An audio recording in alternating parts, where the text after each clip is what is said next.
تۆ کە ئەتەوێ ببی بە ڕەوتەوان لەگەڵ منە، تۆ پێویستیت بەوە هەیە پێش هەموو شتێک زانیاریەکی تەواوت هەبێت دەربارەی پەیڕە و پرۆگرامی ئێمە و چۆنێتی ئیشکردنمە. ئەم پەیڕە و پرۆگرامان نووسراوەتەوە و لە پەیژی شاخە هەیە شاهیدانی خواویستی، وهروە لە زۆر شوێنی تریشە بڵاو کراوەتەوە. هەندێک کەسیش بە نووسین دەستیان کەوتووەکو نامیلکێ کەوتۆتە بەردەست و ئەم باسی سیستمی ئەم کۆمەڵەی تایە، باسی پەیکەری ڕێخستنی تایە، باسی طبعاً بەشی یەکەمی باس لە دید و تێڕوانین و پێناسەمانەکە، دەربارەی گەردوون، دەربارەی ژیان، دەربارەی ئینسان، دەربارەی کۆمەڵگە، دەربارەی دەسەڵات و دەربارەی ساحەی ئێمە کە کوردستانە، چۆنێتی ئیشکردنمان ئێمە و قەومی ئێمە و ئیسلامی ئێمە و ئەوانی تر، و هەروەها باس لەوە ئەکا کە ئێمە خۆمان چین، چۆن هەنگاوەکان هەڵەهێنینەوە، قۆناغەکان چۆن ئەبڕین، هەر قۆناغێکمان ناوی چییە، یان ڕێخستنی کاروباری خۆمان، هەر قۆناغی پەروەردەبوونێکمان ناوێکی هەیە. ئەم قۆناغی پەروەردەبوونە بۆ خۆی منهەجێکی هەیە، منهەجی پەروەردەبوونی هەیە.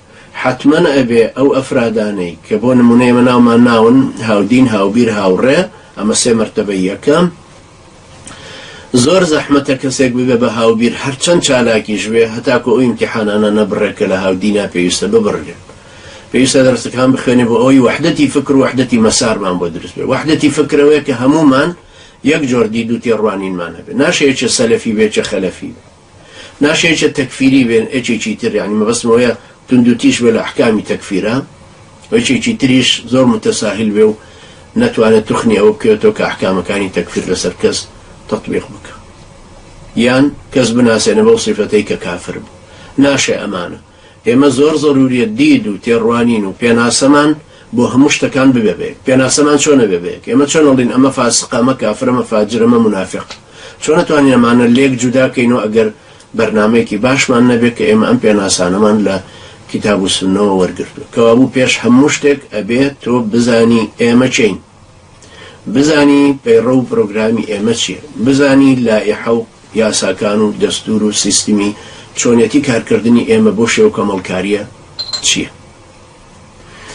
ئەم زانینەبەوە ئەبێت کە تۆ بەرنامەکان بخوێنیتەوە، ئەدەبیاتی ئێمە گوێ لێ بگری. ئەدەبیاتی ئێمەش عادەتەن ئێمە بڵاویەکەینەوە، ئەمە منەظەمەیەکی سڕی نین، ئەوە خاڵێکی زۆر جەوهەریە، هیچ شتێکمان نییە بیشارینەوە، هیچ شتێکمان نییە بیشارینەوە. ئەڵێن ئێمە شوێنکەوتی پێغەمبەرانی، باوەڕمان بە هیچ شتێک نییە لەگەڵ وەحی خوای یەک نەگرێتەوە و ئەشی گۆڕین بە پشتیوانی خوای گەورە، لەبەرەوە نە باوەڕمان بە دیموکراسی و بە سۆشیالیستی و نە بە هیچ ئەفکارێکی تر هەیە. تەوحیدێک کە خوای پەروەردگار پێی ڕازیە، تەوحیدێک کە پێغەمبەران سەلامی خوایان لێ بە شەرحیان کردووە، ئەن اعبدوا الله واجتنبوا الطاغوت. لەبەرەوە لەسەر ئەم دوو پایەش دروستە بن. ئەم دید و تێڕوانینە، ئەم پێناسانەمان هەمووی کە لە قورئان و سوننەتەوە وەرگرتووە ئاشکران، ڕاشکاوانەی دێن بە چاوی هەموو کەسێک، کە لە ئەیخێنە بەردەستی هەموو کەسێک، حاکم بێ یان مەحکوم، بە دەسەڵات بێ یا غەیری دەسەڵات. ئەنجا ئێمە و کوردایەتی، ئێمە و کوردستانچێتی، ئێمە و عێراقچێتی، ئێمە و دەوروبەرمان، ئێمە و حاڵەتی ئومەمی، ئەمانە هەمووی لە پەیڕە و پرۆگرامەکەی زیاتر هەست پێەکەی، چونکە عادەتەن پەیڕە و پرۆگرامی جەماعەتەکان، حیزبەکان، گروپ، دەوڵەت، بەرنامەی 5 ساڵانەی دەوڵەتان یای حکومەتان هەمووی اعتیماد دەکاتە سەر ئەم ڕۆشنی قۆناغەکانی. لەبەرە تۆ ضروریە قۆناغ بە قۆناغی ئیشکردنی ئێمە بزانی، بۆی بزانی تۆ ئەگەر تەئیدت کردین و ویستت لەگەڵمانە کۆمەڵکارانە ئیشکێ ئەچیتە کوێی ئەم کەنارەوە، دەوری تۆ لە کوێ ئەوێ، تۆ سەر ناکەویتە سەروتر هەتاکو ئەو مەرحەلەیە نەبڕی، ئەو مەرحەلەیە نابڕی بە پێی زەمەن. تۆ 3 ساڵ لە بۆ نمونە هاوبیر بی، دوای 3 ساڵ ببی بە هاوڕێ، نا، ئەبێ منهەجەکەش بە تەواوی بخوێنی. ئێمە اعتیماد دەکەینە سەر 3 شت دوای خوای پەروەردگار. زانستی شەرعی کە فێر ببێ، ئەو زانستە شەرعیانی دامان ناوە، بۆ نمونە 18 کتێبە تۆ بێ بیان خوێنی، ئیمتیحانیان تیا بدەی لە 170 بێنی تاکو دەرچی. ئەنجا ئیمتیحاناتێکی ترمانە لە کۆمەڵی کتێبی کۆمەڵکاریان، کتێبە کۆمەڵکاریەکانیش دیسان چاپ کراون و بڵاو کراونەتەوە، وەرەوەکوتم ئێمە منەظەمەیەکی سڕی دروست ناکەین، مخابراتی هەر شوێنەگەیوێ بزانێ و کتێبەکان لەسەر ئینتەرنێتن و بڵاویشیان نەکەین. ئەبێ ئەم کەسەی کە ئەم زانستی شەرعی وەرگرتو ئەم کۆمەڵکاریەش بزانێ، ئەنجا فێری واقعناسی ببێ، بۆی خەیاڵ پڵاوانە ئیش نەکە. واقعناسی یعنی پەیبردن بە هەموو ئەو هێزانەی کە لە ساحەی ئێمە ئیشەکەن. ساحەی ئێمەش مەبەستم لە باشووری کوردستانە، ئەوە ساحەی ئێمەیە، ناشی گۆڕی.